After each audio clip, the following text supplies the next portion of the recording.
So the Supreme Court came out with a beautiful ruling today, reaffirming that the Constitution does indeed apply outside our homes.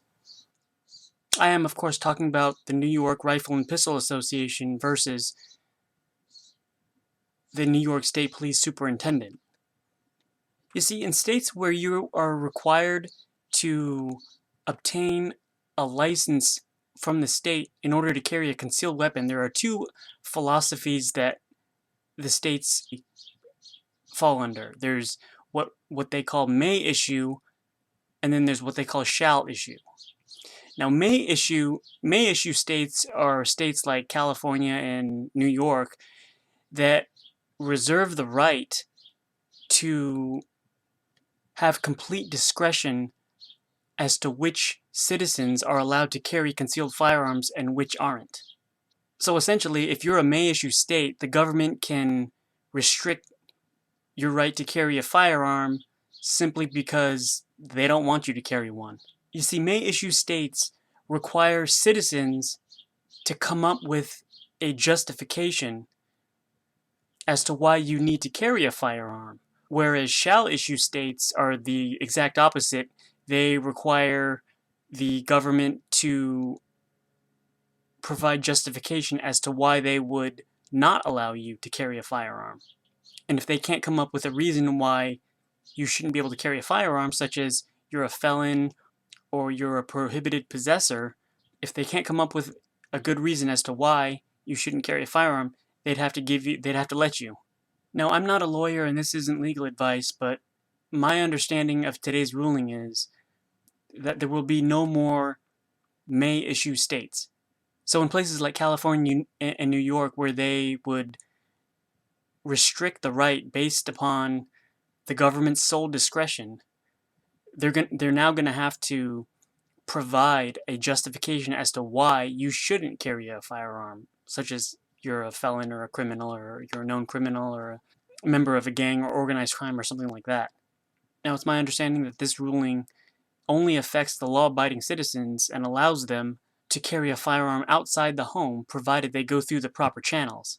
In other words, it removes the power and the sole discretion of politicians and bureaucrats have over their citizens, and it takes away the government's ability to decide whether someone's worthy or not to exercise their Second Amendment right outside the home without giving any concrete justification for it. This ruling doesn't affect criminals. Now, news sources might have you believe that this ruling would cause criminals to be able to carry guns. Well, they don't follow laws anyway, so it wouldn't really affect them. So this doesn't have any effect on criminals. Does this ruling allow criminals to have more guns? No. Does this ruling allow felons to be able to carry guns? No. Does this ruling allow persons convicted of misdemeanor crimes of domestic violence to carry guns? No, it doesn't. Would this ruling allow any other prohibitive possessor from being able to carry a firearm? No. So anyone who is not legally allowed to have a firearm, such as felons, criminals, fugitives from justice, any of those classifications, it doesn't make any difference to them. It doesn't change anything about them. They still can't have the guns. That's not what this ruling does. This ruling only removes the power that governments have to restrict law-abiding citizens' rights to carry firearms. Naturally, the people who would be against this ruling would be government officials who want excessive power over their people. Now, having said that, it should come as no surprise that overreaching government officials like Gavin Newsom would be against the ruling, as he tweeted out today, "A dark day in America. This is a dangerous decision from a court hell-bent on pushing a radical ideological agenda and infringing on the rights of states to protect our citizens from being gunned down in our streets, schools, and churches. Shameful." Now, this is funny because Gavin complains about the ruling infringing on the government's rights, but has absolutely no problem with infringing on individual rights of people to protect themselves. See, it says here, infringing on the rights of states to protect our citizens, as if he truly cares about citizens' protection and the safety of its citizens. You would think that he cares about the safety of his citizens, right? At least that's what it looks like from this tweet.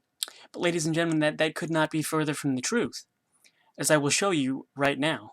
In the clip I'm about to show you, Gavin, this was taken from a few years ago. Gavin is talking about this Prop 63 that he put together that would, among other things, it included a background check on. It would implement background checks not just on guns but on ammunition. And he praised it because he obviously put it together, and he obviously is in favor of background checks to keep people safe. Right? Just listen to this. The next level, it's time for background checks, not just on guns and closing those gun show loopholes, which you vacuously are opposed to, which is stunning, honestly, embarrassingly stunning, but also now treating ammunition like we do guns. That's the next battle against you guys. The next level, it's time for background checks, not just on guns, but also now treating ammunition like we do guns. That's the next battle against you guys. So besides the fact that Gavin wants to go after civil rights organizations like the NRA and not care anything about going after criminals, Gavin was totally for background checks because it keeps people safe, right?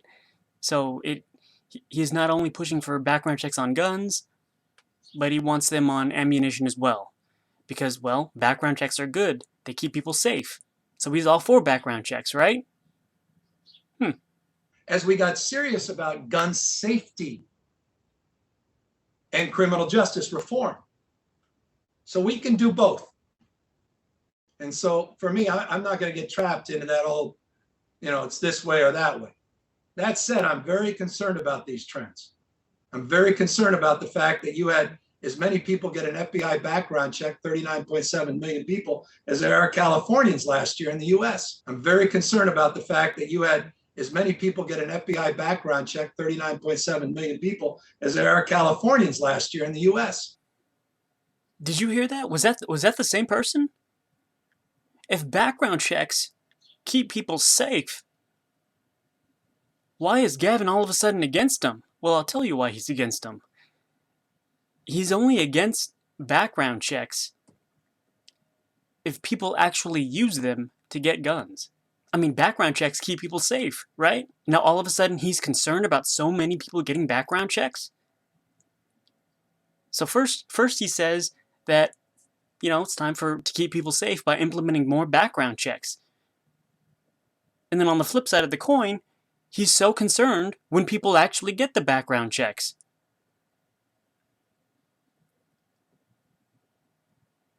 You see, Gavin doesn't care about your safety. He cares about his control over you. You see, and Gavin is not the only politician that has come out against this ruling. You can find a litany of others. But I want to be absolutely clear that what they all have in common is the fact that they don't care about the individual's right to self-protection or safety. What they care about is preserving the power that they themselves, as the government officials and politicians, have over their own constituents. And I think it's very unfortunate that people like this keep getting elected, but in the state of California, I guess we never learn.